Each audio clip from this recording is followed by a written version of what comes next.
If you work as a manufacturing facilities engineer, installing a new piece of equipment can be as complex as the machinery itself. From prep work to alignment and testing, it's your team's job to put it all together. That's why it's good to have Grainger on your side. With industrial-grade products and next-day delivery, Grainger helps ensure you have everything you need close at hand through every step of the installation. Call 1-800-GRAINGER, click Grainger.com, or just stop by. Grainger, for the ones who get it done. Blog Talk Radio.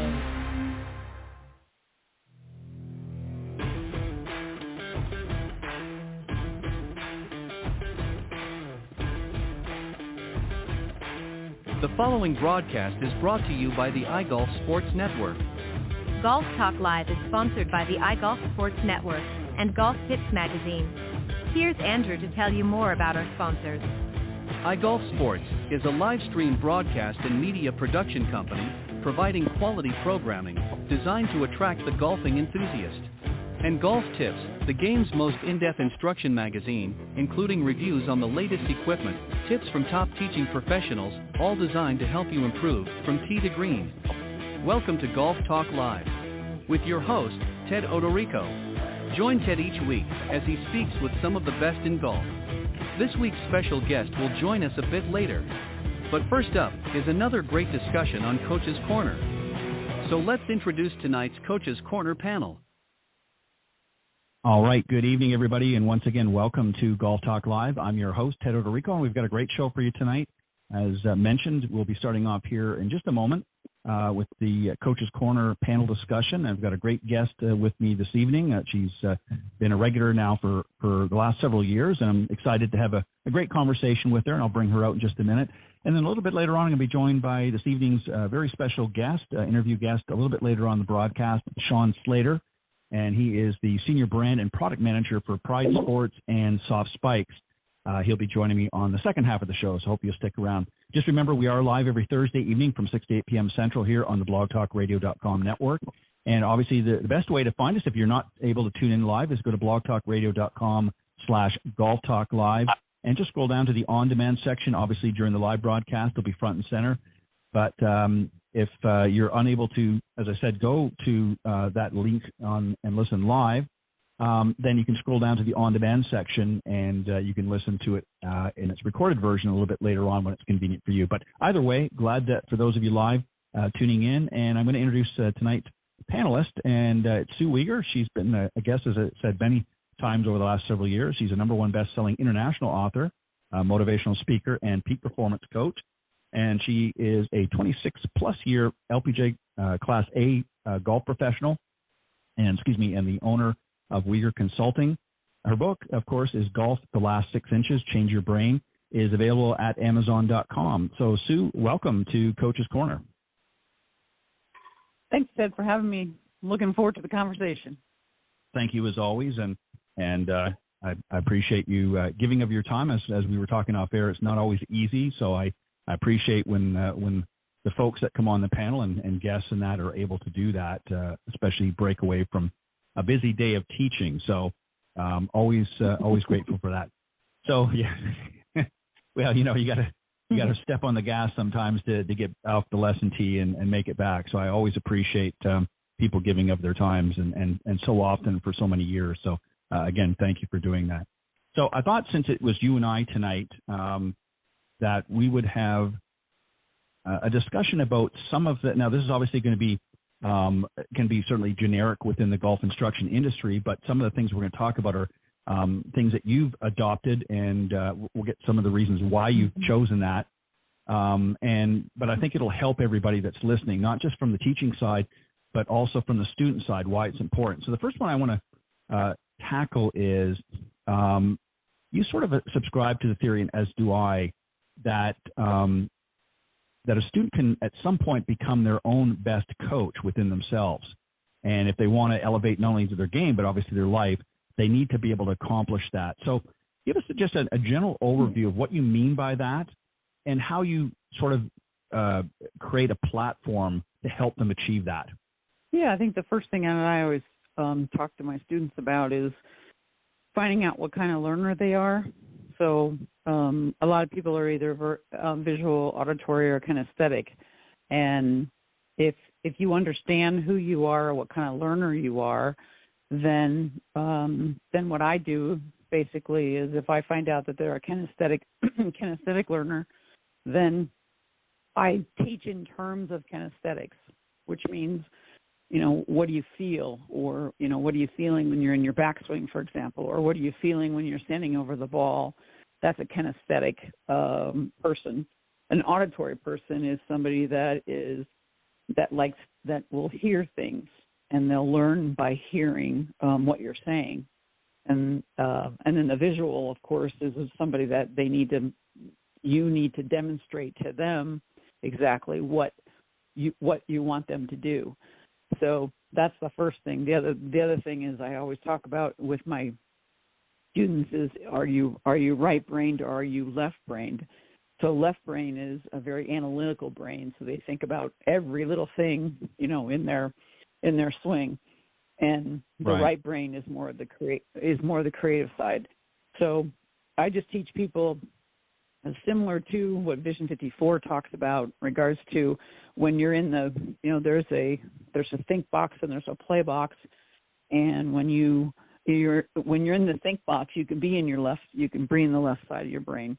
But when you're in the play box, once you step over and you're looking at ready to hit a golf shot, you need to be in the creative mode or in the right side of your brain. And so we teach people how to go through that process of understanding that, you want to be in you can be in your think box when you're thinking about the shot, but you don't want to be standing over the ball ready to hit a shot in your left brain or your thinking brain. You want to be in the creative side. So those are the things that I talk about with a lot of my players in regards to understanding that process. And then for me as a teacher, I have to understand, are they visual, auditory, or kinesthetic, because I want to speak their language. I don't want to speak my language. Does that make sense? Right. Yeah, no, it makes perfect sense. And I think that's important. And I think that's something many years ago that was missing, not just in golf, but in other instruction, if you will, as well, is not understanding the language, if you will. And I don't mean phonetically in the sense that, Spanish or English or what have you, but obviously that helps too if you're dealing with somebody that's foreign. But you need to understand how they learn, their learning style, whether they're visual. And what I wanted to ask you, just sort of a quick follow-up is, and I think I have the answer to it, but I just want to get your professional opinion as well. Can you be a little bit of each? Like, for instance, can you be maybe more dominant as a visual, but still be an audio or kinesthetic? Can you be a little of everything, or more dominant in one, but maybe have some, a spark, if you will, of some of the others? Is that possible? Yeah, it's possible. And what I do is I give my students an evaluation sheet. And and there's one column for visual, and there's another column for auditory, and there's another column for kinesthetic. And it's just basically they fill out this little evaluation sheet, and that helps me understand who they are. That's one of the first things that I give most of my students, because I want to understand that I want to make sure that I'm in the same speaking mode, or whether or not if they're visual, then and if they're a little bit of both, that's okay, because that's who they are. So and then what I do is, if I find that out, then we just kind of switch back and forth. Sometimes I'll, like, if they're maybe auditory and visual, then sometimes I'll talk to them, and sometimes I'll show them. So you kind of have to know your student, because you want that learning experience to be the utmost utmost advantage for them to be able to create what you're trying to tell them. And or show them or make them feel it if they're kinesthetic. So it goes in three different ways. So it just kind of depends on the person. But yeah, there's everybody's a little bit different. So yeah, there's times where they could be visual, and they could be kinesthetic, or they could be auditory at the same time. Absolutely. Yeah, and I mean, obviously you are kind of sprinkling a little of each, but I think you'd agree that usually most people are more dominant in one. That doesn't mean that they can't learn in one of the other formats, but typically, like for me, for instance, I'm more of a visual person. Now, you know, as far as auditory, it's fine. You can tell me things, but for me, what I need to do is it's kind of like transmitting it into a visual component. So for me, if somebody's telling me something, I'm visualizing. You know, certain things I don't need to, but for, you know, if somebody's trying to explain, you know, something specific, then I need to visualize it in my mind. And in certain cases, you know, I might even have them demonstrate, okay, yeah, I get it now. I understand what you're trying to, you know, what you're trying to articulate there. So I agree with you. I think it's very important to understand your student, because I think one of the problems that we faced as instructors over the years is teaching sort of to one, not method, but one way or the other. And, you know, maybe half of the students get lost because they're confused, they're not able to visualize, they're not able to, you know, sort it out, if you will, in their own mind. And it becomes very difficult for them to learn, right? Absolutely. And that's why it's like, you know, and that's why I tell a lot of, like, what if I'm doing a seminar with you know, like golfers that are in the room, you know, that's why I always tell them is like, make sure that your instructor is matching who you are as a person, whether that's visual, auditory, or kinesthetic, because you're not going to benefit from their instruction if they're not in the same, what do we want to say, you know, same mode of instruction, because you're not going to be able to get it. There will be other people will get, like you just said, I just kind of turn some students will turn themselves off to it because they're like, well, I'm not getting it. And that's why all great instructors understand visual and auditory kinesthetic learners. And then you can, once you find out who they are, then that's the mode you go to. And then, sometimes they're a little bit of both, maybe visual auditory or visual kinesthetic. And then you just kind of flip back and forth so that they get the most out of your instruction.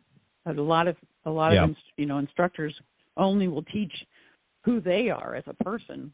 You know, so if I'm very visual, all I'm gonna do is just show you, and that's not beneficial to the student.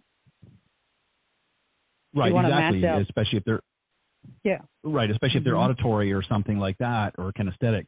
You definitely can't just go one way. So it's good to sort of have a mixed bag. But you're right. If you're in a group of, say, 10 students and you're doing a clinic or something to that effect, obviously the likelihood of all 10 of them being exactly the same is just not going to happen. So, you know, you're going to have a situation where maybe 3 might, you know, fully understand what you're saying.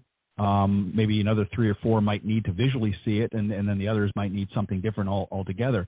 So, you know, that's great if you're teaching from a visual standpoint to get those 2 or 3 or 4, but then the rest of them are out in the weeds because they're not understanding what the message you're trying to get across. So, it's very important that you ascertain that up front. I agree. All right, I want to move on, and this sort of falls hand in hand with this, but, you know, everybody wants to sort of, I guess, elevate themselves to becoming especially, you know, some of the junior and collegiate golfers, they want to be and gain sort of that peak performance, if you will, in their results, and really take it up that extra notch. So you guys, you know, you particularly have developed some very simple but very effective tools to help, you know, golfers gain that extra sort of higher level peak performance. So what are some of the tools that you try to give them to help them achieve that? And obviously they have to do their part, but what are some of the things, just maybe give us a few examples of things that you do to help golfers gain that peak performance?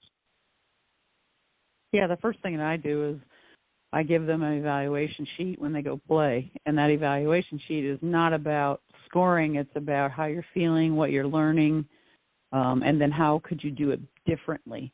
And that's one of the things that I always really push toward my students in regards to understanding, you know, who they are as a person, number one, on the golf course, because just like visual, auditory, and kinesthetic, you want to be that person so that you can reach that peak performance level. If you don't show up as you on the golf course, then you're going to struggle throughout the whole, let's just say if it's 9 holes or 18 holes, you're going to struggle. And we don't want that to be struggling. So the first thing I always ask them, or on the evaluation sheet is, what are you thinking about? What are you thinking about the shot? Are you thinking about the distance? Are you your best caddy? And that's one of the things that one of the questions I have on my evaluation sheet. Are you your best caddy? And then I just kind of explain to them, like, okay, if you were a caddy, what would you be saying to yourself? Are you going to, what's the distance? What's the shot? What's the lie? What kind of club you think you should use? Is it a good lie? Is it a bad lie? Let's talk to yourself just like if you were going to talk to a caddy, because you make better decisions when you ask better questions. And people play better when they have, when they're, what I just tell people is pretend like you're your own best caddy. If you had a caddy, what would you be talking about? And it's not about how to swing. It's about what to swing, or make a decision on, the particular club, particular lie angle, particular, distance, whatever that may be. So that's one of the things that I really push hard. It's like you need to be your best caddy as well, as far as just being and also, being your best player, because your best player shows up when your best caddy shows up. Right. Right. And a great example of that is, you want, obviously at a higher level, they know this, but, if you were, sort of a regular amateur golfer and you imagine, okay, you're faced with a scenario, confidence level with this particular shot that you're faced with, if you're 230 yards from the green and you're not very proficient with your 3-wood or something along that line, is that the best choice to make? So that's what your caddy would, or yourself in that case would be saying is, okay, play to your strength. This is not one of your strengths. Right. So what's the alternative, right? So that's what you want to do is you want to think, you want to strategize or think through the process. And that's what a caddy is there to help you do. Ultimately the decision is yours, not theirs, but you want to be able to make an informed decision. So the caddy is going to provide you with details. Okay, the wind is, coming from left to right, 5 to 10 miles an hour. There's some hazards over here on the left and, water on the right, what have you.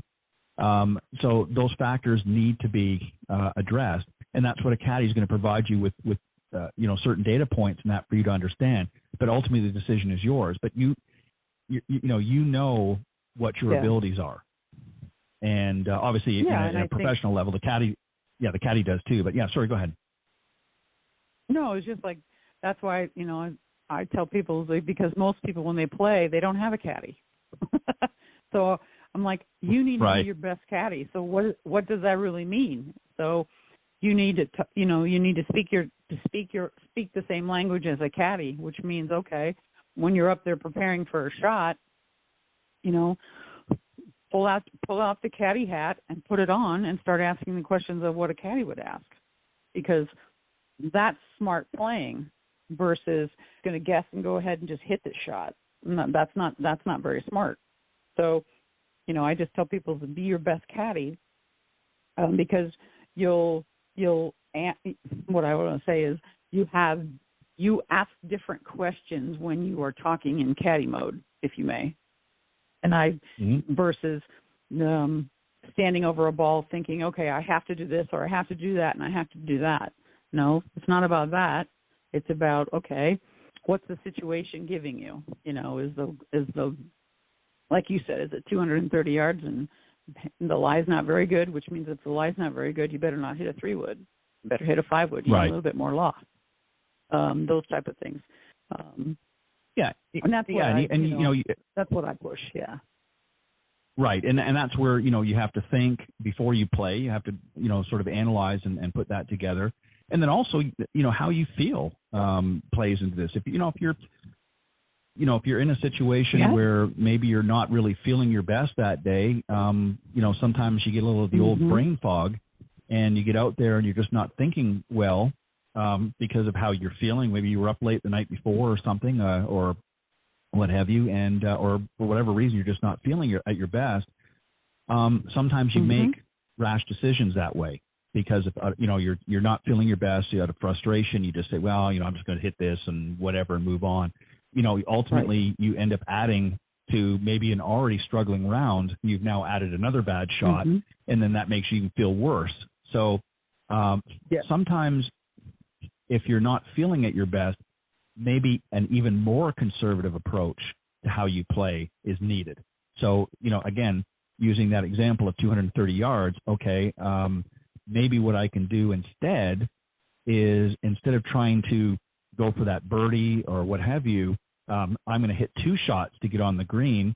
And even if I 2-putt, fine, I may come away with a bogey, but at least it's not a double bogey, or it's not worse. I haven't, hit a ball out of bounds or what have you. So, so you have to, it becomes a percentage. How likely are you going to be successful in hitting that shot, as opposed to maybe hitting 2 shots and getting it on the green? So a lot of strategy comes in. So this brings me to the next point that I want you to talk a little bit about, and that's, being results driven. We all want to, become better players, and that's ultimately, it's not just a matter of being a better ball striker, and that's obviously important, but we want to have better results. And, you provide a lot of coaching and training for individuals and groups and so forth to really elevate their, and uplift their unlimited potential, if you will. Again, what are some things that you're doing from your standpoint are needed to make somebody get better results? What are you looking for, and what are you doing specifically that's helping people unlock some of that unhidden, if you will, results-driven potential? Well, I think the first thing is, you evaluate physically who you are as a person. That's what I do with a lot of my players, is because a lot of my players sometimes have mobility issues. And if they have some mobility issues, then we give them some stretching exercises so that they can increase, for example, like disassociation between your upper body and your lower body. And that's where, yoga for golf is incredibly good for that. The other thing is, after they, if they're hitting shots and they're not hitting them so well, what I do is we ask them, okay, so what do you think's going on in regards to when you're playing? What's the difference between when you're playing and you're practicing? Are you just, what's the difference mentally in regards to when you're hitting shots on the, the practice range versus what's the difference when you're playing, when you're hitting shots? And I go through a lot of that in regards to helping people understand, are you thinking golf or are you playing golf? And there's a big difference. And that's why I say, we want to be on the right side. We want to be creative when we're playing golf. We don't want to be thinking golf. So that's one of the things that I ask them is like, okay, so if you hit a shot and it doesn't go where you want it to go, for example, for the first thing I'll ask them is, what was good about this one? What was good about it? Let's stay on the good side of it first. And then, they'll tell me what was good about it. And I said, well, okay, so what do you think you could have done different? And it's not that it's a bad shot. It's just, what do you think you could have done different with it? And then my next question would be, how would you do it different? What would change? What if you did it differently?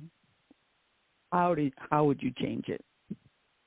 So if, for example, maybe they, standing there hitting a driver off the first tee and they sliced it, and I'll ask them, okay, so what do you think? What do you think you could have done differently? And it could be their mindset. It might not be physical. It might be just a total mindset. And then I'd ask them, all right, so how would you do it differently? So if it was a mindset question, for example, and they're like, well, I was thinking I was going to slice the ball, and I'm like, well, what do you think why do you think you sliced the ball? Because you're thinking about the slice. So, so, and don't be afraid to hit a straight shot. Is what I would tell them, in that sense. But then I would say, okay, so how would you do it differently? And again, a lot of it is mindset, because a lot of people, I do a key exercise with when I speak in front of large groups, and I give everybody a key and I give everybody a clock, and there's a dot in the middle of the clock. And so I tell them, I said, okay, pick the key up with the string, and everybody just kind of sits there, and the key is quiet. Now all I'm going to tell you is say, okay, I don't want you to move the key, but I want you to think about 12 to 6, 12 to 6, 12 to 6. And the energy that creates that thought, and everybody's like, wow, I can't believe this is happening. I'm like, well, your thoughts are things and your thoughts are energy. So you have to be very careful about what you're doing when you're over that. So that's one of the exercises I show everybody with the keys, because it's just, people are blown away by, wow, I'm not moving the key, but my thoughts are moving the key. And I said, exactly. So, it's all about the mental side as well, but on the physical side too, you got to create movement, and you got to create some club head speed. But for most people, it's I would say it's like a little bit of mental and a little bit of the physical side of it, both sides of it. And well said. And this is so true, because and I like the what you did, the example that you gave, because it's so true. People don't realize that really everything around us is energy. And the energy that you put out, if it's negative or positive, does actually work in affecting the outcome of things. And people don't realize that, they say, well, it's just, hocus pocus. Now it's not. And that's why you see what happens. Well, no, it's true, because what happens is if people have, I'll give you a good example, and we'll obviously relate it to golf. I've talked about this many times over the years on the show. If you have somebody that is bringing their baggage from, 2 rounds ago, terrible round, hit bad shots, all kinds of slices, hooks, whatever, the whole mixed bag, and they're now bringing it to the first tee of a new round. Yeah. Ultimately, what's going to end up happening is this round, I don't care how much they practice, is going to be equal, if not even more, challenging for them, because it's like, Cindy and I, of course, joke about this.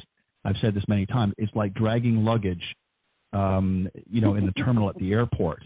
Do you want to be lugging one bag, or do you want 4 or 5? And, and that's exactly what it is. They're schlepping their luggage, down to get over to the gate to get on their flight. And people don't realize that bringing all that negative energy with you, and then it's scientifically been proven. So it's not, again, some hokum that we're talking about. And what I always try to encourage people to do is, even if you're not successful in hitting a great shot, you're exactly right in your analogy, is let's focus on first what was right, what you did right about that, and then analyze what was wrong. Okay, for example, maybe the club selection you picked wasn't the right club. Okay, so we made a bad choice there. That's okay. So next time we know, when we're faced that situation, we need to be extra careful to make sure we choose the right club. And once we do make that choice, be confident with it. It could be, what I talked about before, is taking on more than what your ability, is able to put together. So, if you're not a really solid ball striker, and if 30% of the time you can't pull this shot off, then why are you trying to hit it? And, this goes into what you talked about, the physical and mental side, is it's not just about getting your mind set right. That's important, but it's also making good choices, getting your mind in a positive frame and saying, okay, I'm going to play today knowing what my abilities are coming in. I've warmed up. I know what kind of shots I can bring to the course, and I'm going to use my mental side of the game in conjunction with the physical side of the game to make sure I'm making sound and clear choices that are going to give me the highest percentage of success out in the golf course. I still may not break 100, but I know that the choices that I'm going to make are going to be successful because I'm being realistic in my expectations. And I think that's what it boils down to. Would that be accurate? Oh, absolutely. And, and I just think there are so many people that, when I want to say ruin their golf shot with their pre-shot routine, is they really don't have one. And I think that a lot of the times the pre-shot routine is so important to understand, okay, where do you really want to go? Don't bring in the focus of where you don't want to go. Focus on where you want to go. It's just like your internal GPS system. You have to be careful what you turn on and turn off. And I think that's really important. And that's why, I tell people is like, your words are your beliefs. So you better be careful of, what are you saying to yourself physically, or I should say mentally inside of your what's your self-talk? And, because where your focus goes, your shots will go. Yeah, exactly. And we're all guilty of it. We've all done it from time to time. So let's talk about the mind game for just a second. So if you're trying to get somebody to be a better steward of their mind game, what are some tips or strategies that you could recommend for the listeners out there that they could incorporate right now and work on moving forward that's going to help them have a better mindset, but also use their mind correctly when they're out in the golf course? Are there some drills or are there some things that you can encourage them to do that's going to help them have a more positive mindset when they get out there? And then we'll talk briefly on the physical side as well. Yeah, I think that, the second chapter of my book is how thoughts, emotions, and actions dictate your golf shot. So the first thing is like we talked about, is what are you thinking about? And how do you feel about when you're standing over the ball? So emotions have a lot to do with, how you feel when you're standing over the ball. And then because your thoughts and your emotions and your actions create that golf shot. So the first thing I tell people is like, do you feel positive when you're standing over the ball? If you don't feel very good about standing over the ball, get away from it. Start the pre-shot over again. Because I want you to feel really good when you're standing over the ball. I want you to have belief when you're standing over the ball. Because if you believe that you'll be able to hit it, chances are 80% of the time you'll probably, nobody's perfect. Even the golf pros on television, nobody's perfect. Right. But if you have a stronger belief when you're standing over the ball, your actions are different in regards to the way your body reacts to your thoughts. So that's one of the first things that I just like, okay, what are you thinking about?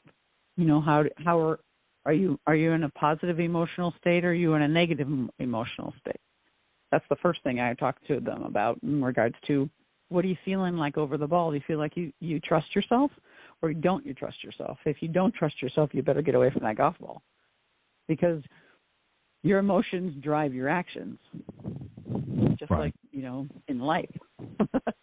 Just like in life. Right. So that's one of the things that I always tell all my students is like, okay, if you have a positive emotion about this shot, you 80%, there's an 80% chance you're going to do a lot better than if you had a negative emotion standing over the golf shot. Because like I said, your body dictates, your emotions dictate your actions. And it's just like in everyday life. If you're not feeling very good about driving to a movie or driving to wherever you're going to go, you're not going to enjoy the experience. So that's one of the things I always talk to my players about is like, I want you to feel good about what you're doing and standing over the ball. Make a good decision about what you really want out of this outcome. That's one of the biggest things that, I teach everybody is like, I want you to feel positive about it. And if you don't, then start your pre-shot routine over and get out of it. And people are like, well, I'm going to have slow play. And I'm like, no, you're not going to have slow play. It's okay. Get away from the ball, start the, pre-shot routine all over again, step into the play box and hit the shot, because you're going to have a different outcome if you're in a negative emotion versus a positive emotion. Yeah, and that's a really good point, because here's something that a lot of people, I guarantee, do not do. And this is something that you can do when you're at the practice tee, is work on your pre-shot routine. Not just the steps, but work on a situation where you've created a scenario, let's say in your mind, you're saying, okay, I'm going to go for that flag out there, and I know it's 185 yards. I've got my 5-iron, let's say, if that's the club that I normally would hit at that distance and regularly. with any sort of consistency. What I want to do is I want to go through my pre-shot routine. So if I do that and let's say I don't feel comfortable, then that's when I'm going to back away and go through it. So you want to practice. You don't want to just practice the pre-shot routine, but practice making sure that you're comfortable when you've gone through the routine and you're ready to now play and execute the shot, that you're doing it with confidence. And if you're not, so the whole idea for doing that is so that when you get out on the golf course and you run into that scenario, you'll be able to do it with such proficiency and such ease that you won't have to worry about slow play, because that's what the pros do. I mean, the pros do the same thing. Occasionally they might get written up for slow play, but for the most part, they're able to realize as they go through that if something is not right, whether it's the noise from the crowd has overwhelmed them a little bit, or they're just not confident for some reason, maybe they've picked the wrong club, they will stop and then they will go through that routine again. But they're able to do that, right? So that's what they need to be practicing, not just hitting golf shots, but practicing their pre-shot routine while they're on the practice tee. So that when you get out on the golf course, you're doing it with confidence every time. And when something happens and you're not feeling comfortable, you're able to reevaluate and reassess very quickly and get back into that pre-shot routine with whatever changes may have needed to be made. But you'll do it in a quick order. But you can't do that if you don't practice. And I never see anybody doing that on the practice tee. Yeah, that's what I teach my players is like, once you feel like your mechanics are good, then it's time to practice your pre-shot routine, because your mechanics are already there. You can you know what you're doing. So now let's practice your pre-shot routine, because you're right. Most people are out there hitting golf shots and they don't even have a pre-shot routine, or their pre-shot routine is different every time they hit a different shot. Oh yeah. And yeah, you could write a book on that. Right. Yeah, go ahead. And so that's why, I totally agree with you. It's like when you are practicing, this is practice playing golf. It's not just practicing mechanics. It's practicing playing golf, which means your pre-shot routine is part of your play. It's part of the playing, of playing golf. And if you don't practice your pre-shot routine, then every shot when you go out and play golf is going to be different. And we don't want it to be different. We want it to say, I know they've done studies with, PGA and LPGA players, and their pre-shot routine is usually within 6 to 8 seconds before they hit a golf shot. And it's consistent. And you can put a stopwatch on them and just say, oh, wow, this is like 6 to 8 seconds that they're hitting shots, because they know what they're doing in regards to that routine. They practice that over and over and over and over again. So they're like, it's 6 to 8 seconds, boom, I'm going to hit a golf shot, because they practice their pre-shot routine. And I think that's one of the issues. Yeah. I always see a lot of students who, and just, a lot of times when I go up, to the range, whether it's work or just for my own, pleasure, I'll go up and hit some balls myself. And I always look down the range. I always put myself in a position that I can see what's going on. And, I'll hit a few shots myself, and then I'll kind of watch everybody else. And I see them doing the same things. They'll be up there for an hour. This is not a warm-up. This is an actual, they're going through their steps and whatever. And I'll see them, they'll be sort of all over the map. They'll maybe spend on the long game, they'll, hit a bunch of balls, and then they'll maybe go over to the practice green and they'll chip, and which is great. You've got to do those things. But you don't see them working on the actual playing. And you can do that on the range by, again, visualizing a shot. So, if you're there for an hour, you don't need to, spend, 25 minutes on the short game, 20 minutes on this and 20 minutes on that. Basically just hitting shots and then not actually practice playing. So I like to break it down and say, okay, let's spend 30 minutes that you're going to work on all aspects of the game, the short game, so on and so forth, and, hitting maybe 10, 15 or so shots with each, club that you want to use that particular day. And then I want you to take maybe 10 minutes where you're going to focus on practicing your pre-shot routine and getting it down so that every shot, and then maybe the other 15 or 20, whatever's left, now you're going to play some shots on the practice tee that are going to emulate the course that you're going to be playing either that day or later. So, you're practicing with a purpose, right? And not just going out there hitting golf shots. And I'm not saying you don't practice these short shots and chips and putts and all that. You've got to do that. But people spend way too much time on that, but then they don't know how to put it all together. Yeah, I agree. Yeah, I agree, because I think that just everybody is like you just said, when you go to a practice range and you just see people hitting balls. Professionals don't do that. Professionals do what? They'll go and practice a few little 20 minutes over in the short game area, and they'll come back to the range a little bit. But they practice their pre-shot routine before they go play, so that they have that, what I call ritual, because it is a ritual. Mm-hmm. Everybody has their own. You get to create your own pre-shot routine, so it's your own ritual. And for me, my ritual is very simple. I just okay, this is where I'm going. I'm going to go right there. And if you ever watch the pros on the day that they're playing, what they will do is the first few shots, they'll just hit shot after shot.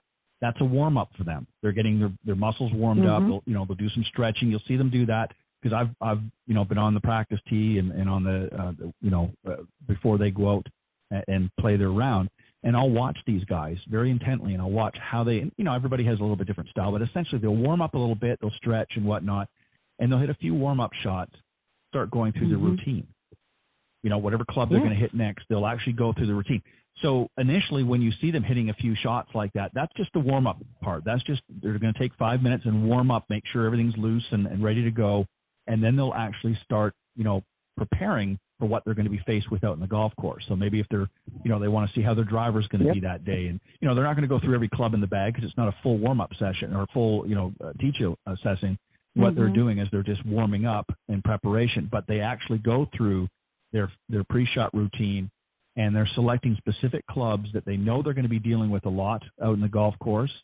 Most pros are not hitting all 14 clubs anymore. So, they know that there's certain clubs that are going to be used more than others. So that's what they're focusing on. They're trying to get a gauge of how they're going to be playing that particular day. And that's what they're working on. And then they go out and they play, right? Whereas, the amateurs do the opposite. They're out there and beating balls, and by the time they get to the first tee, they're already sore and stiff and whatnot, because they've just hit a bunch of balls, but without any sort of thought process going into it. I want to jump to something here and just to give you a few moments to talk about this. I know, as many pros do now, you host a number of different, whether it be a peak performance or personal development workshop and training session. You might have, it could be a 1 or even as much as a 3-day. Tell us a little bit of the difference, why, as opposed to just, somebody coming up for a 30-minute or an hour-long lesson where they're getting, maybe a specific, dialing in of your instruction on. You're offering these for a specific reason, so that people can come for a couple of days, maybe even 3 days, depending on what's available. What is it they're pulling away? Why is it important for somebody to maybe consider doing something like a 1 to a 3 day, as opposed to just an hour lesson here and there? What are they getting from that, as opposed that they're not getting from just maybe an hour lesson? Well, I think you're getting I want to say the whole process. So, and I think you just have to educate. I'd like to educate my students. So whether or not it's a 1 day or a 3 day, we talk about everything. We talk about the pre-shot routine. We talk about the post-shot routine. We talk about emotions. We talk about right brain, left brain. We talk about, and then one of the questions I always ask them, the first question I always ask all my students is, why do you play golf? Because they, and I said, what's the real why? Because a lot of people are like, well, I don't know what my real why is. And because what I want to say, the why question is, what do you enjoy about golf? Why do you like to play? And some of them will say, I love being outside, for example, or other ones will say, I like playing with other people, or I like to play with my friends, I like to play with my girlfriends, I like to play with my boyfriends, whatever that may be. And then I say to them, my other question to them would be like, so within that why, what makes you feel so good that you want to keep coming out? Because there's an emotional attachment to it. And a lot of them are like, wow, I never thought about it that way. And I'm like, well, there's a reason why, there's a reason why you keep coming out. So what draws you to the game? Is it being outside? Is it hitting good golf shots? Is it, everybody's going to have their own fun little why. I did a golf camp with Lisa Longbow at Wigwam this last year, and every one of the ladies that I asked them about it, they all kind of looked at me like, you never really thought about my why. And I'm like, well, I think you need to come up with one. Let's find your real why. And they're like, oh, I never really thought about it. And I said, okay, so my challenge, because it was 3 days long, and I said, my challenge to you is going to be, come back tomorrow with your why. And then you make sure you tell me what your why is. And I think that's one of the biggest issues because, everybody plays golf for different reasons. And I just think that, the reason I play is because I love being outside and I love hitting good golf shots. But that doesn't happen every day. But yeah, unfortunately, you're right. Yeah. And so that's just one of the things that I talk about, in all my 3-day programs is like, and then we just go through my book and we go through each of the chapters of understanding. And once we talked about a little bit before, is like your thoughts, your emotions, and your actions dictate your golf shots. And then we talk about, golf is very mindful, but, what are you thinking about in regards to, and then I just give them tools for being mindful on the golf course. And then I just tell them, we kind of go through where your focus goes, your energy is going to go, and your golf shots will go there because that's what you're thinking about. And then we cover all of the, the other part of it is like your words become your beliefs. So you have to be careful about what kind of verbal language you're using with yourself in regards to understanding what kind of a belief system do you actually have with your own self. And then we just talk about tools for, peak performance, like, the pre-shot routine. And then I tell people, it's like, okay, the number 2 tool would be like, what's your post-shot routine? Because a lot of people don't have a post-shot routine. And so we go through all of that in the sense that, and the post-shot routine is always about, what was good about the shot, not what was bad about it, but what was good about it. And we kind of break it down from that. And then we talk about, what could have been better. And then not about something that you did negatively, but if you wanted to do it differently, how would you do it differently? So it's focused on, the positive result of changing it rather than understanding like, well, I didn't do it right. I'm like, no, that's not the point. The point is, how would you change it? And then that's what we talk a lot about. Yeah. Yeah. And really what the sort of the post-shot routine is an assessment of what's just taken place, and it allows you an opportunity to redefine, what it is that you've done and look at it from a different perspective and say, okay, it's almost like you're now taking it and looking at it from an outsider's view and say, okay, it's almost like as though they're becoming the teacher now and say, okay, well, here's what your student has done. Now I want you to analyze it, talk about, and that's essentially what you're doing is you're now putting yourself, and I'm talking about the player now, is you're putting yourself in the coach's position. And that's why sometimes it's so great to have, videotape of and people now with technology, pardon me, with phone technology and so forth, you can, videotape yourself hitting different shots. And it's always good to review that and look at it so that you can get a gauge and see, okay, yeah, I see here, I'm hitting the club pretty good, but I'm always coming up short. So it's not that I need to change how I swing the club. Maybe I need to change the club I'm selecting because I'm not getting the distance I want. They're always saying, well, I want more distance. Well, you know what? The easiest way to more distance is to select a different club. Instead of hitting that 7-iron, maybe hit the 6-iron. Yeah, you know what I'm saying? Like, so people have to, it gives them a clear view, if you will, of what's really going on and then making an informed decision. And that's what the pros do. If you look at even the younger pros, and you're right, the why is such an important thing because, if you're, let's say you're a younger player, junior, and you have aspirations of not necessarily playing on the tour, but maybe you want to play collegiate golf because you're wanting to earn a scholarship and you just want to play competitive golf, but you're not necessarily wanting to go all the way, then you're going to approach the game a little bit differently than somebody that just wants to go out for, have a weekend fun, round with some friends or loved ones, as you said, their partner, what have you. So again, understanding why you're there and why you want to play the game is important because it dictates your approach. Obviously, if you're wanting to be more competitive, then you're going to take and invest more time to get to that level. And if you don't care whether every shot's hit perfectly, which obviously is sort of an oxymoron, but because it doesn't exist, there is no such as every shot perfect. But the point is that right.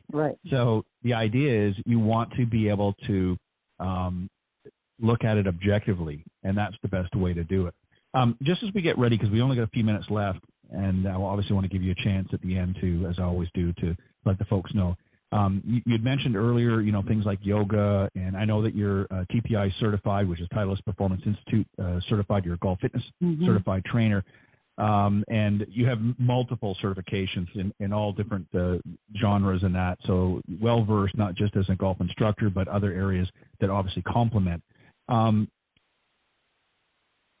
purpose here with a lot of and also you hold a master in educational psychology, so you're looking from the mind game as well. So it's not just about ball striking, as we talked about earlier. It's about making your physical body in as best shape, and that doesn't mean you have to work out like crazy, but doing things that are going to enhance your ability to play better. Yes.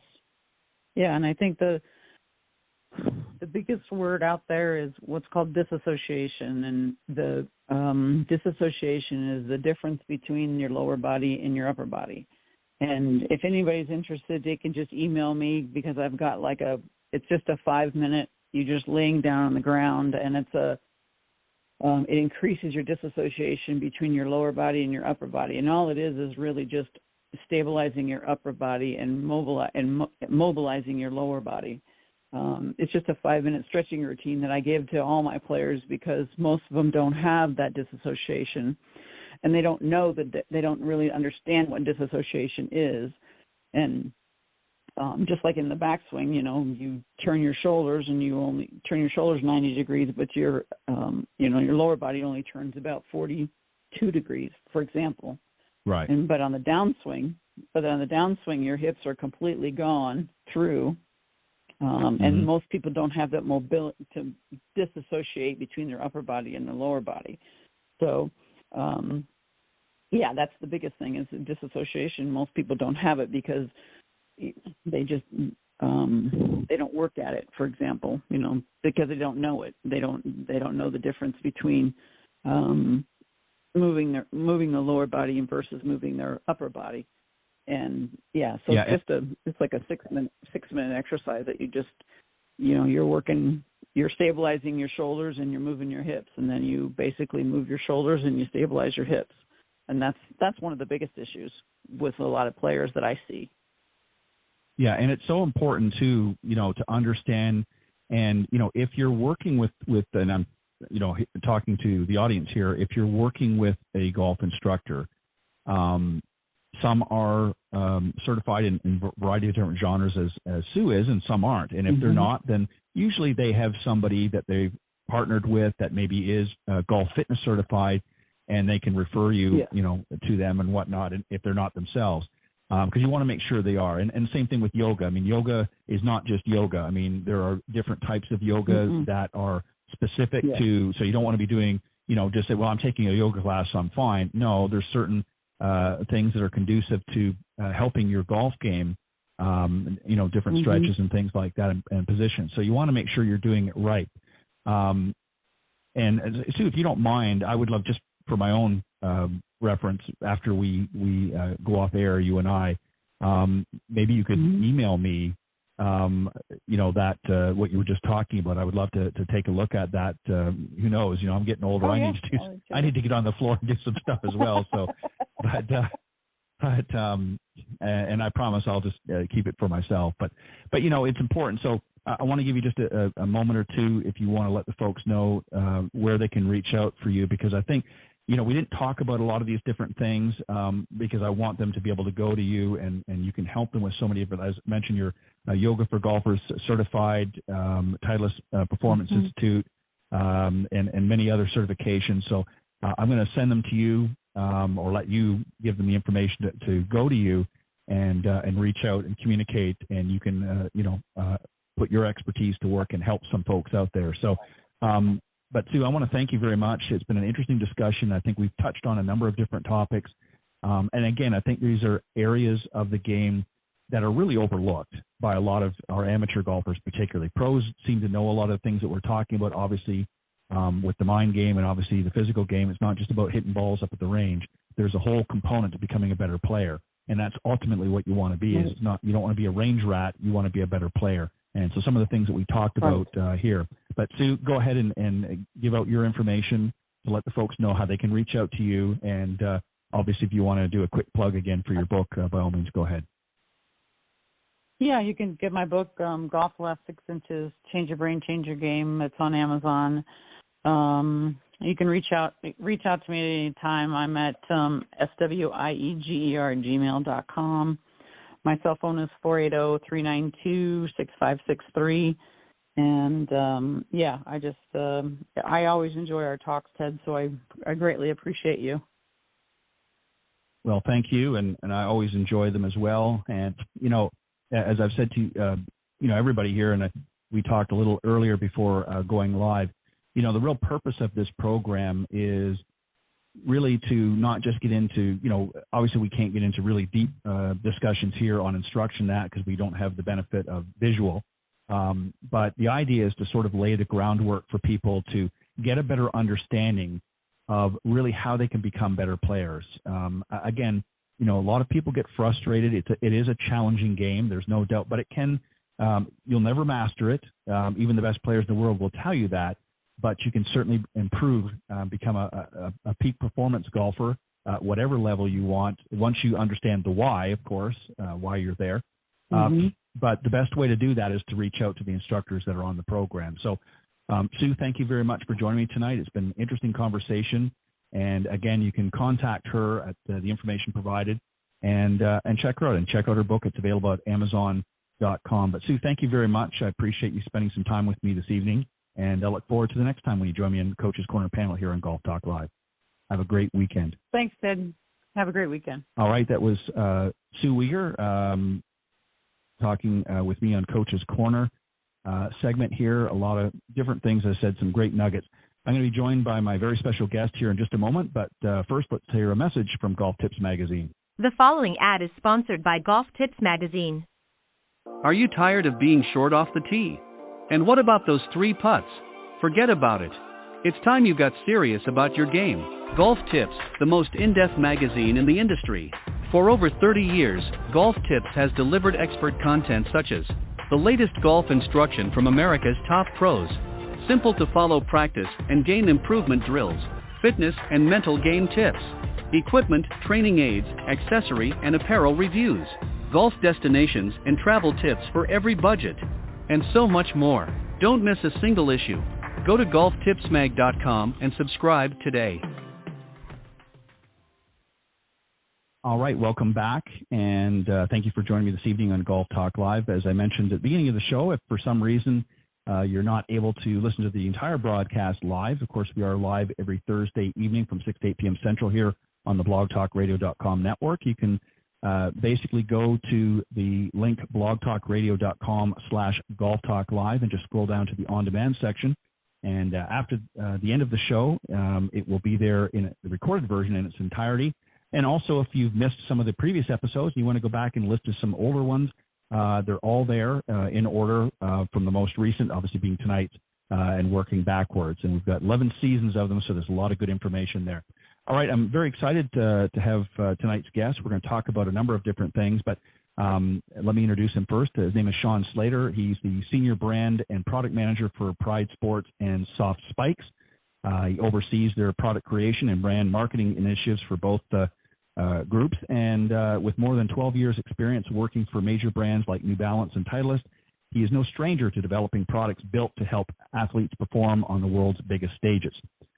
Sean spends his days working closely with amateurs, tour players, and major shoe brands to ensure that golfers are maximizing their performance on the course through the use of the latest in traction technologies, which we're going to talk about.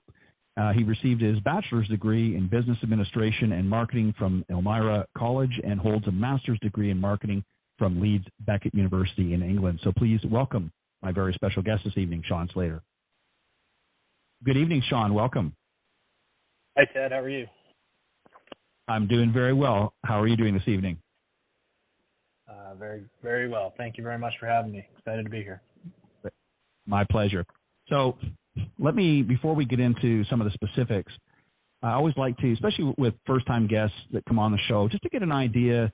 A lot of people say, well, why golf? What's the appeal to golf? Everybody has their own story. So just give me a little idea, a bit of your background as to how you got involved in golf. Did you play a little bit earlier in your life and just sort of got bitten by the bug as many do, or did you come a little bit later in life as others have? So just give us a little background about your first early experiences in golf.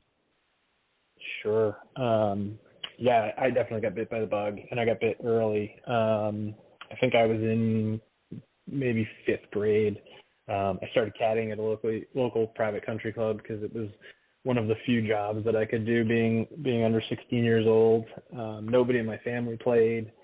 So I didn't have much knowledge of it, but went through the kind of process to become a caddy and learn the game and kind of the etiquette piece, and spent every weekend, all day Saturday, all day Sunday, kind of looping and kind of fell for it and fell in love with it, and took total advantage of being able to play on Caddy Mondays when the course was closed for maintenance, and just kind of never looked back. I've been hooked ever since. I think that's. Sorry, go ahead. Finish your thought. Sorry. Just from a career standpoint, been kind of very fortunate to work in sporting goods for the majority of my career. Call it passion industries for some things that align with kind of my passions and interests outside of work. I grew up playing lacrosse as well, played in college, and that was where I started kind of my product and sporting goods background, and as I got a little bit older and played a little bit less lacrosse and a little bit more golf, was fortunate enough to kind of make the transition at that point. Yeah, it's interesting. I played very little lacrosse earlier on in my life. I'm obviously older than you are, but it presents its own challenges, but I still think golf is a little bit more challenging for most, and I think part of the appeal. I think that people, it doesn't matter what level you're at, you get out there and it just takes that one, maybe two really good shots that come off the club face and you're hooked. And then it's very difficult, to really pull away from it. Some people will pull away for short periods of time, but again, they'll maybe pull those clubs out and dust them off and go out to the range again, and next thing you know, they're back into it again. So everybody's got their story. So I want to ask you, because we're going to talk about, we're not talking about shoes per se, we're talking about the spikes and the technology. We're going to get into a little bit of that in a moment. But I think this is an area, and I'm excluding the pros because obviously they know what they're doing, but amateurs, it's nice. You want to have a good-looking golf shoe in that, but there's technology in there that's available now that really sets it apart from what it was maybe 30 years ago. But I want you to answer this question first, and that is, why is traction in golf important? A lot of people don't understand this. It's not just about having great-looking shoes. It's also about the performance and stability of these shoes. Tell us a little bit about why traction is important. Yeah, I think you nailed it. It's stability. Stability is a key word. We talk about it every day, and what we're able to do, with replaceable traction is almost fine tune the performance of a shoe. Just like golfers go out and they get fit for irons and drivers and shafts and even grips, we provide golfers the ability to kind of dial in the performance from a traction perspective, so that they get the most stable base they possibly can for their swing, and that all, as translates to front and center of the club face and ball striking. Yeah, and a lot of people. I mean, I think most golfers are starting to wake up and realize. Nicklaus always talked about. I'm talking about Jack Nicklaus, of course, one of the all-time best golfers out there. He always talked about that golf starts from the ground up. And, if you're slipping and sliding all over the place, years ago, and I'm dating myself now, we had the metal spikes, and, you didn't move. I mean, the earth moved before you did. And, they were great, but they, caused a lot of damage to particularly the greens. They were replaced with a softer spike. And that's what we'll talk about here in a moment. And it actually provides a better traction now than what the original metal spikes did. So is there a market need? What is the need right now in the market from your perspective? You've seen it from both sides as playing, but also now in the business side of things. What is the market need, do you think? The need is performance, and what we deliver in terms of performance and the ability to customize and tweak and get your shoe dialed is really what I think the market needs, right? And I say that meaning consumers, amateurs don't necessarily pay the level of attention to it that tour pros do. Every week on tour, well, this week we just got the stats.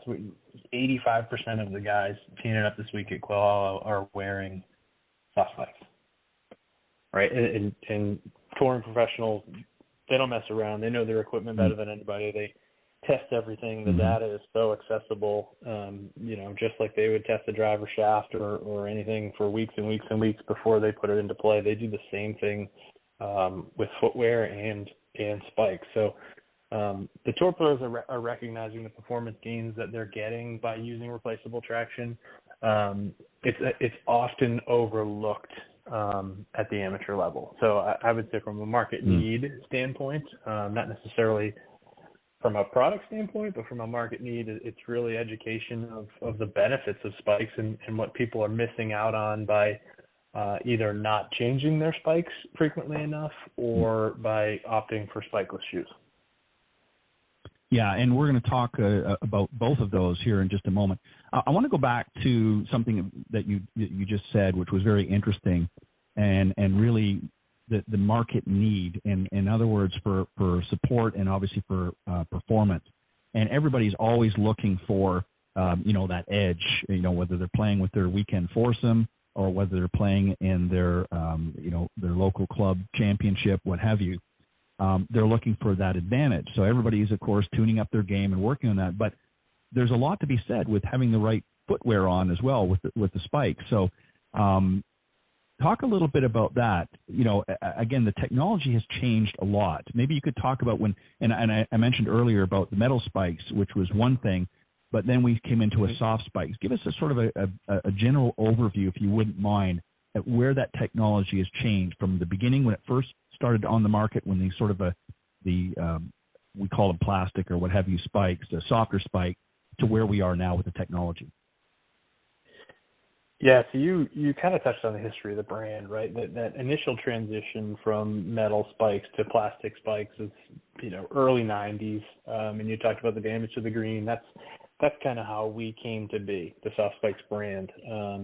Obviously, there was a ban on metal spikes at one point. Originally, it was just in the winter because it caused more damage to the greens, and then ultimately, obviously, it's kind of the norm now that you can't wear metal anywhere unless you're on tour.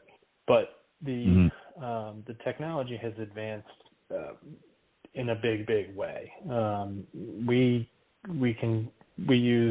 have a technology called dynamic traction, and what that is it lets you have different legs of a spike. Some will be more flexible than others, right? So there's a comfort aspect of it without giving up traction. Some of them are designed to engage the turf a little bit differently in like a rotational aspect.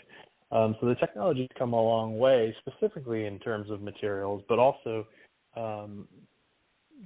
layering materials, right? So that first Softspike that came out, you can probably remember, it had 8 legs. It was a solid color. There wasn't a whole lot of technology looking stuff. I'm sure, at the time it looked technical, but compared to what you see today, we've come a long way. So that was a single plastic, single durometer, spikes today.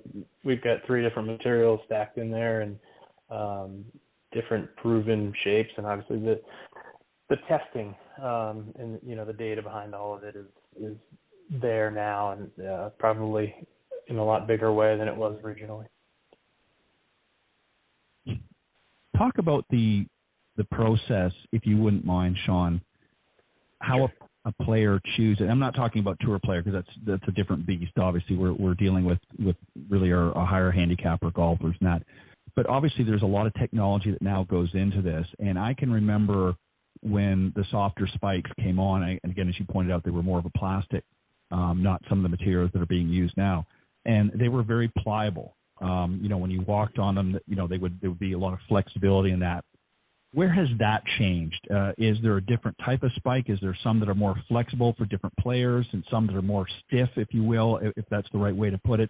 Is there different types of soft spikes? And I'm not talking about manufacturing or suppliers. I'm talking about within your product. Is there different, and what purpose does each of them play? I mean, you might have several, but what purpose does each type play for the golfer?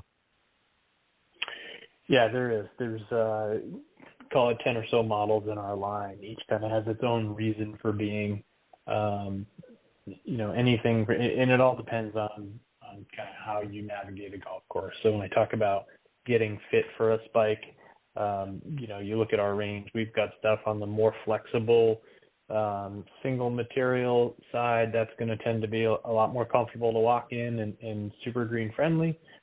We've got some hybrid stuff that's a mix of that and traction, and then we've got some really more durable, stiffer options too for the soggy conditions and just ultimate traction. And then we just launched a new model earlier this year that is tour level traction. We took kind of feedback from tour players and took all the models that they liked and kind of blended them together to make sure that we were delivering tour level traction to the amateur golfer. So there's a lot of different ways that you can navigate our product line. There's something in there for everybody, and it's important, I think, when somebody buys shoes to make sure that what's on the bottom of them is appropriate for their game. And you're talking about the Tour Flex Pro, is that right? The new model from this year is the Tour Flex Pro, yeah. Yeah. And when you compare that to some of the others, you said that you sort of combined a little of everything, if you will, into this technology. What's unique about this? Obviously, it's a higher caliber, product, utilizing some of the technology that's come along from beginning to now. But what makes this particular one a little bit different? How is this different, say, than some of the other ones that you're offering? What is specific about this? Can you shed some light on that? Yeah, so what we did from a development standpoint on TourFlex Pro is we spent some time with tour players and we looked at who was wearing what. And we get the stats every week of which players are switching into which spikes.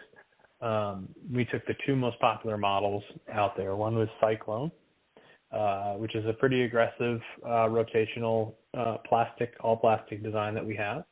and the other is Pro Stinger. And Pro Stinger is a metal post that right now only available to tour players for obvious reasons.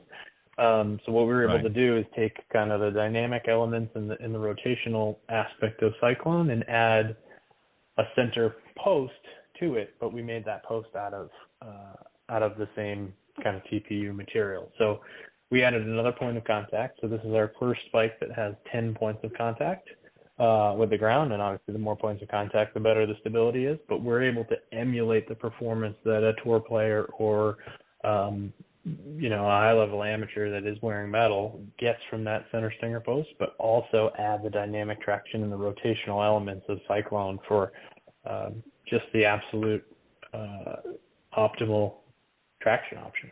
And you mentioned that, you guys do a lot of independent studies sort of talking about, obviously, the benefits of traction and things we touched on a little bit earlier.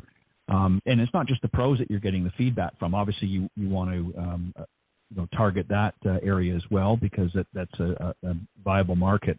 But you're also really, through a lot of your studies, you're looking at from an amateur's perspective as well, correct? Mm-hmm. Absolutely. Yeah, we recently did a study at an independent lab.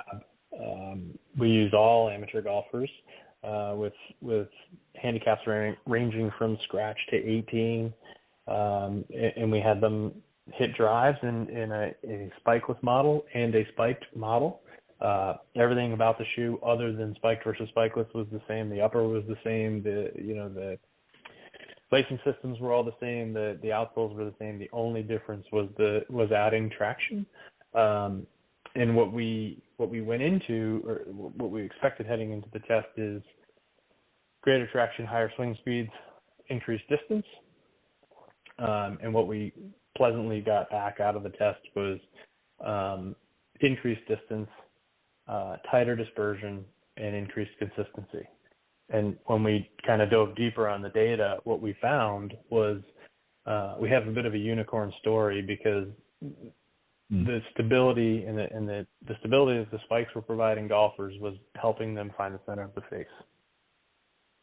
The swing speeds didn't increase, but by being able to consistently find the center of the face, you get all of those things, which makes a ton of sense. But we just, the hypothesis was, you're grounded, you're going to swing faster, the ball is going to go further, and it came out much, much better than we ever expected. So an unintended benefit that came out from the study, which is always, anytime you can make good center contact on the club face, the results are going to be good. So that's an unintended result from the study. So let me ask you, just based on the studies, because again, as we just touched on, you've reached out obviously to a lot of players on a variety of tours that are using these soft spikes, and you're getting some great feedback. What's the primary difference in feedback that you're getting from each? Because obviously the pros, they're generating much higher swing speed than most amateur golfers, with maybe a few exceptions.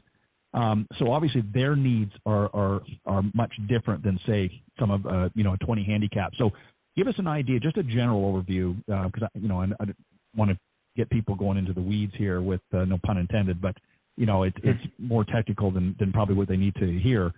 But just generally, what is it that the pros specifically are looking for, and what is it doing for them? And then maybe some of our higher handicappers, what are they looking for, and how is it helping them? So I think the easiest way to kind of boil that one down is directionally, all of the gains are the same. And a higher handicap amateur with a slower swing speed is still going to see yardage and dispersion and consistency improvements, but with the higher swing speeds, those are greater, specifically distance, which makes sense. But the ultimately, when you look at the data and you split it any different way, the spikes are always providing those three benefits. Just the faster you swing, the greater the benefit. Yeah, because obviously the stability, kicks in, and and as you touched on earlier, if you're playing in wet conditions, and that stability is extremely important because, otherwise you're spinning out and so forth. You touched on earlier too, and I'd like to get your thoughts here, is obviously the cleats are replaceable on these, what you're talking about here. How often should it be done? How do you decide when? I mean, obviously, other than physically looking at them, is there sort of a formula that you guys have found, again, with the various levels of golfers, when and how often they should be replacing them? Yeah, so we typically say 15 rounds, and that can vary, obviously, based on 9 holes versus 18, or if you're walking versus riding, or harder conditions versus soft. But 15 is a relatively safe number. We liken it to tires, right? If the tires on your car are starting to wear, you can probably still drive into a certain point where you're not going to get any benefit from it. But if you change them sooner than that, you're going to notice performance enhancements sooner. Right. And you mentioned about obviously the conditions. So, for instance, if you're playing somewhere like in Florida where the ground is typically a little softer as opposed to somewhere like Texas where it's a little bit harder, that's going to be something that you're going to factor in as well, right? Perfect. Yep, absolutely. Okay. Well, that's good to know. See, and see, this is things that people don't really understand. They say, well, and I mean, I've seen, and I hate to say this, but I can remember especially when the Softspikes, and I'm not necessarily referring to your brand or anything, but just as a general rule, I remember when they first come out, and I could see people walking around, and there'd be like 3 of them missing off the bottom, and they'd be playing all season long, and it's like you're defeating the purpose, and it's just because they didn't know any better. So I think it's important, right? And you know what I'm talking about. I'm sure you've heard many stories to that effect. It's like you said, it's like tires in a car. If you want to get good performance, they need to be looked at and changed, appropriately. Obviously, they last a lot longer than, Softspikes, but again, they need to be looked at. So how much does it cost to replace those cleats? So if you had to replace them, and again, you're looking at it to, let's say take a 15 round, generally, you mentioned how often, but typically how much is the cost to replace them? So we sell replacement packs in their quantities of 18, which is going to fit every, that's more than enough to cover every shoe that currently comes with spikes in them. And they'll retail anywhere from $15 to $20, depending on the model, which doesn't seem like a lot if you start to think about performance gains, right? If you're talking, you're going to pick up 5 yards, compared to the 5 yards that you get from a new driver, it's a relatively low cost to pick that up. Yeah, and what's interesting, I think, is again, people are always, and I talked about this on the earlier part of my show with my guest at the time. We're both in the teaching side of things, and we talked about really what people are willing to do to improve. And sometimes if you want to become a better player, they think, well, I want to get more distance, so they go out and buy all new equipment. And really, it may not be the clubs that are the problem. It may be the fact that they're not a good ball striker or what have you, and there's other factors involved. But if you're not playing with the right equipment, meaning golf clubs, golf balls, that sort of thing, that can affect your performance. Conversely, obviously, if you're not playing, with a good, shoe that's providing good stability and traction, that's going to affect it because, as I mentioned earlier, that's the part that's, attached to the ground. So I think it's important, and that's very minimal. I mean, $15 to $20 is not much when you have to do that. Now, obviously, people walk differently. Some people favor, the outside of the foot, so parts of the cleats may wear quicker than others. Is it a good idea, really, when you see that happening, and you know what I'm talking about, there's a wear pattern where you might see the inside of your feet, maybe those cleats, or the outside, depending on, whether you're right-handed or left-handed golfer, might wear quicker than the others because the way you walk. Is it always a good idea, though, to replace them all to keep them consistent, or can obviously if one falls off, you can fairly quickly you can put one on, but and that's something I want to ask you about as well. But do you typically recommend that they change them all out when they're going to change them, and not just one here and one there? Yeah, I would. It's again like your car. You don't typically replace one tire. At minimum, it's two, right? It's the front or the back, or kind of all four. So, and there's a good chance if one's worn, the rest are probably. If one is worn more than the others, and one is visibly gone, there's a good chance that the others are probably not far behind it in terms of needing to be replaced. But one of the things that we haven't talked about that I think is important is the $15 to $20 to replace them. One of the other considerations for that is by replacing the spikes, you're going to get more life out of your shoes. Right. So that's a whole another benefit and element to the equation when we kind of look at the cost versus benefit. Oh equation. yeah, exactly. Let's be honest. There's a lot of guys out there that are cheap and they don't want to buy shoes very often. And if you only have to replace the spikes, that's a cheaper way to look at things.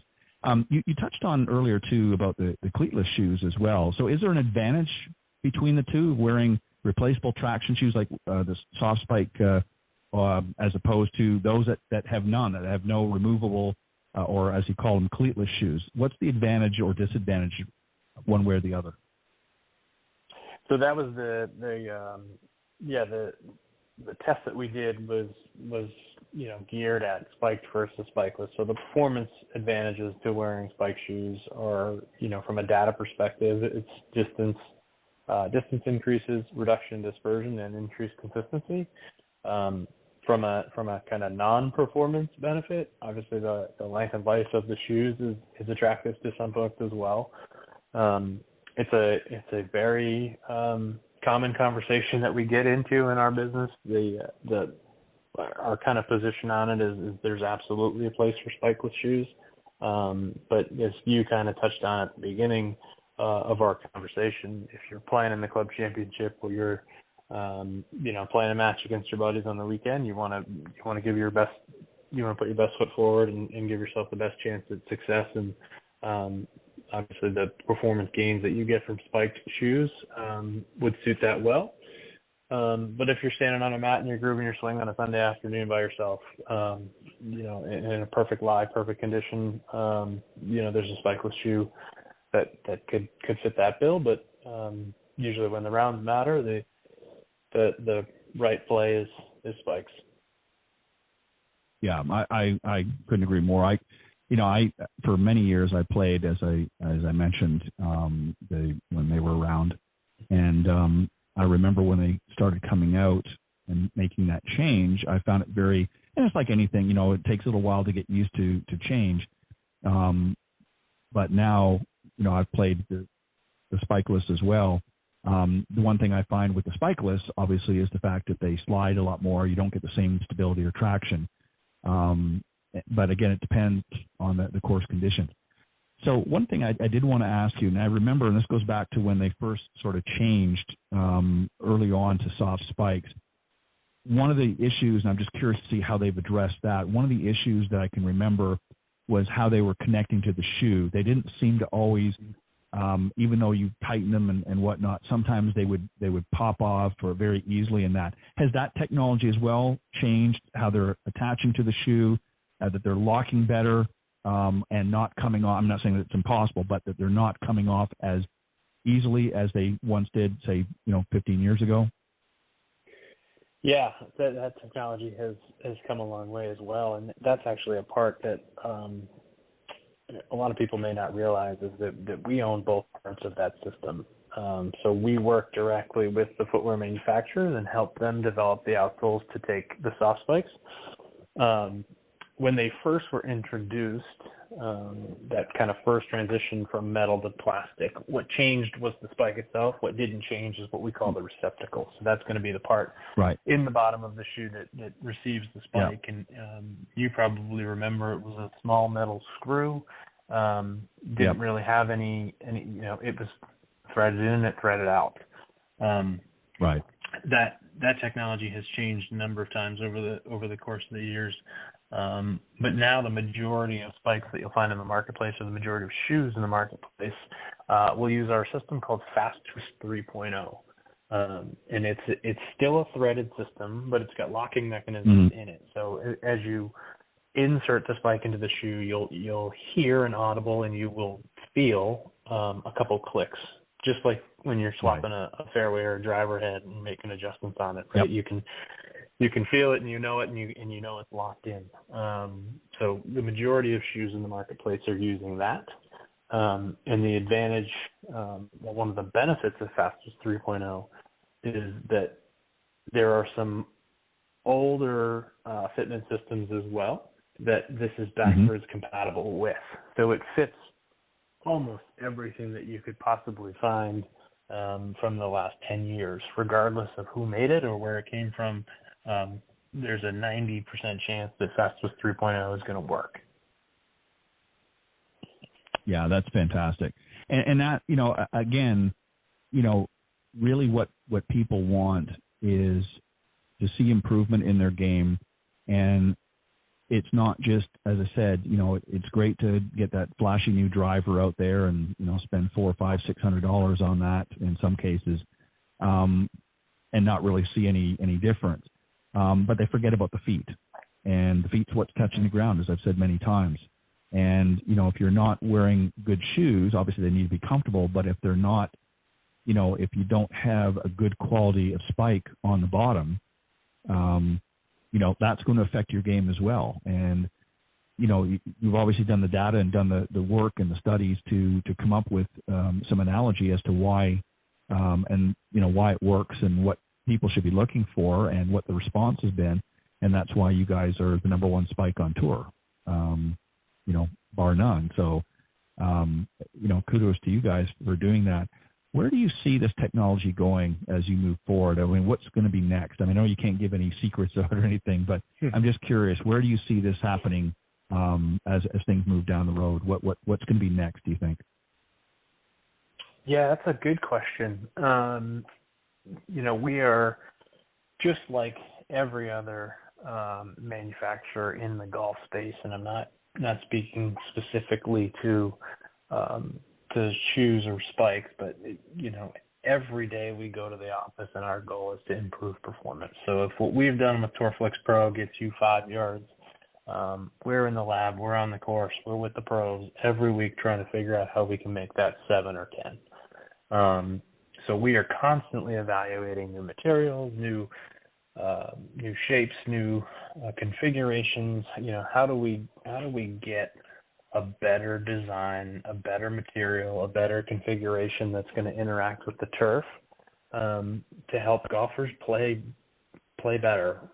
We want to help lower handicaps just as much as the next, and our goal is to deliver performance. So, without giving too much of a peek behind the curtain, you can expect material enhancements from us. You can expect new shapes. You can expect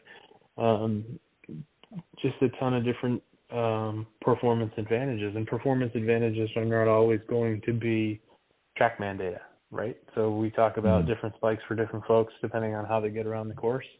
We could be behind the scenes working on the most comfortable spike that you've ever worn. And our position as the traction guys, it's in our DNA. We do it every day. We want to make comfort without giving up performance. So that's kind of the balance that we would look at. Performance first, but those other elements are important for some golfers as well. Yeah, and as you said, comfort is a big one now too. I mean, people want to feel comfortable and want to, and that was one thing, I'll be honest, that I didn't like about the old metal spikes is, especially when you're walking on grass or even on the green, it wasn't so bad. But when you get out in the parking lot and had to go back to your car, it was not really the most comfortable experience, at least from what I remember. But again, technology's changed so much. And you're obviously changing the composite or the composition of the spikes now. As we talked about, they were more of a softer plastic earlier on when they first were coming out. You touched on a little bit what some of the technology now that's being used. I mean, obviously you've got different materials that you're using. What's popular now with Softspikes that you're using in your technology? Yeah, so everything kind of goes back to our dynamic traction technology, and that gives us the ability with multi-materials to give some legs a little bit more flex and have some legs be a little bit stiffer. So you still get that comfort, you still get that turf engagement with a flexible leg, but you still get that harder turf penetration with the stiffer leg. So we can kind of tweak and dial a couple different things throughout the line, and you see it kind of more so as you look at different models in our line. Some you can tell looking at them are geared to be way more flexible and have less of kind of that stiff element, and those are going to be more for comfort. And then you've got some that are pretty rigid and pretty aggressive, and those are going to give you a little bit more traction. But there's a lot going on in our line, and we're really happy with where we are today in terms of having kind of an option for everyone.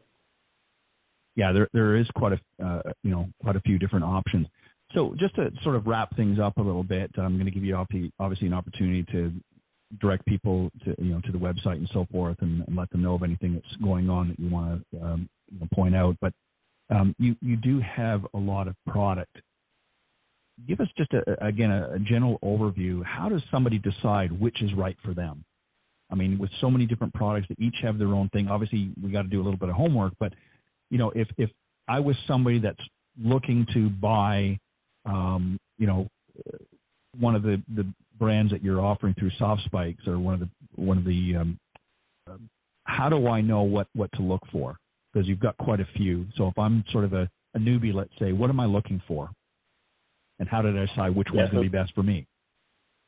Yeah, so the first thing you're going to want to do is visit Softspikes.com. We have a new feature on our website called the Spike Selector.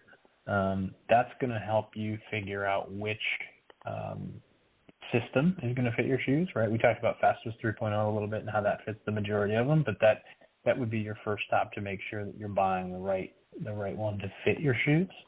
And we are in the process of building that out with kind of the data that we have on all these models. We're in the process. It's not live on the website yet, but it will be shortly, so that you can go through and kind of do an online fitting. You can say, okay, I hit my driver this far, and this is how I navigate the course, and these are my normal conditions, and we'll come back and give you some recommendations of, based on what fits your shoes, which models you should be looking at.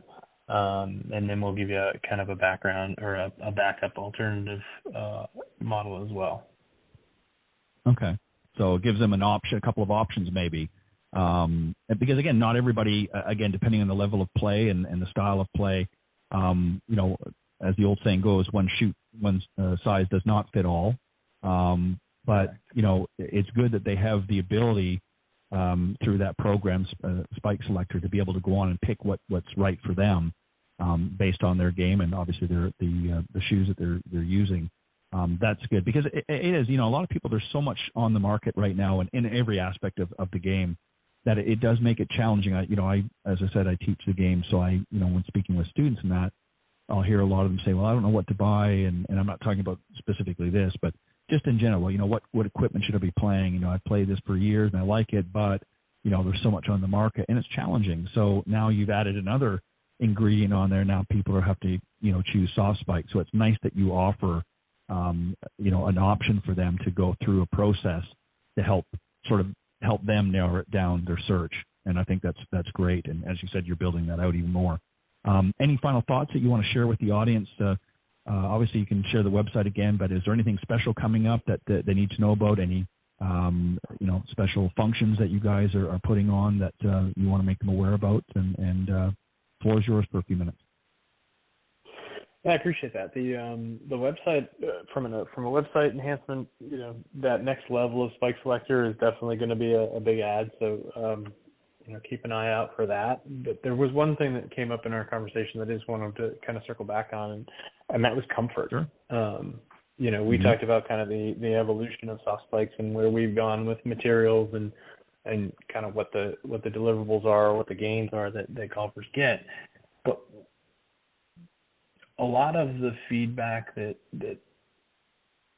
people provide when they talk about spikeless shoes is that they wear them because they're more comfortable.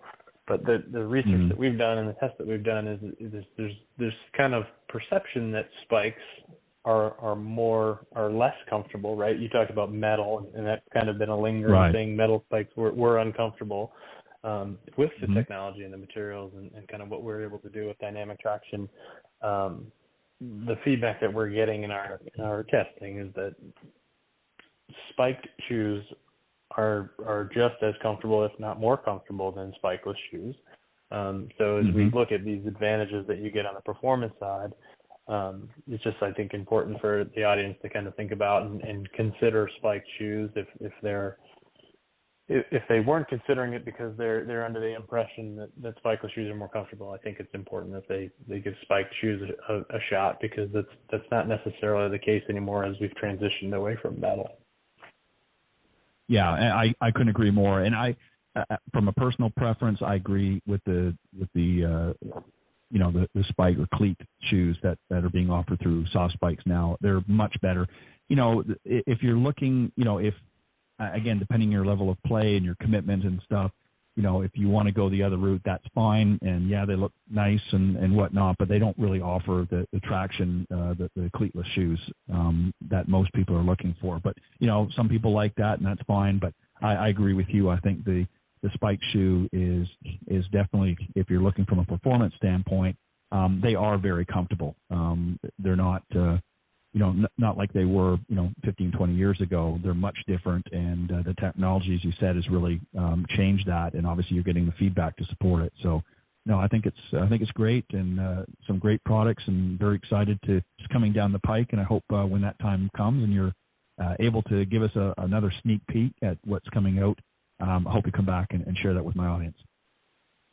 Love to. Thanks for having me on. My pleasure. Again, speaking with Sean Slater, he's the senior brand and product manager for PrideSports and Softspikes, and you can find him. Sean, go ahead, give the website one more time, and then we'll wrap up. Yeah, so our website, www.softspikes.com, and then I would also just give a plug to our social media. So we're at Softspikes Golf on Instagram. We've kind of revamped that, and we're putting an increased focus there. So a lot of great content coming out on Instagram as well. Perfect. Again, Sean, thank you very much for joining me tonight on Golf Talk Live. It's always interesting to share with the audience, really what's not just what's new, but some interesting aspects in this game. It's not all just about swinging the golf club. There's a lot of things that go behind it. And not just comfort on the feet, but also stability and traction are important as well. And it's good that you come on and share that with my audience. I appreciate it very much. And much continued success. And I look forward to you joining me again on a future show here on Golf Talk Live. Thank you, and have a great weekend. Likewise. You too. Thanks a lot. You're welcome. Bye-bye. All right. That was Sean Slater, senior brand and product manager for PrideSports and Softspikes. You can go to softspikes.com is the website, and you can check out all the stuff there that we talked about this evening. A lot of great information, and if you're in need for some replacements, you can just order them right online. Also want to thank Sue Mnger earlier for joining me on the Coach's Corner panel. Thanks, Sue, for joining me and doing a great job in our discussion tonight, and always enjoy having the panelists come on the show. It's always interesting, always some interesting conversation. So thank you, everybody, for tuning in. I hope you have a great week, and I will see you next week with another great panel and another great guest here on Golf Talk Live. God bless everybody. We'll see you next time. Thanks for joining us. We hope you enjoyed this week's broadcast of Golf Talk Live. We'd like to thank this week's Coach's Corner panel, and a special thank you to tonight's guest. Remember to join Ted every Thursday from 6 to 8 p.m. Central on Golf Talk Live. And be sure to follow Ted on Facebook, Twitter, and Instagram. If you're interested in being a guest on Golf Talk Live, send Ted an email at ted.golftalklive@gmail.com. This has been a production of the iGolf Sports Network.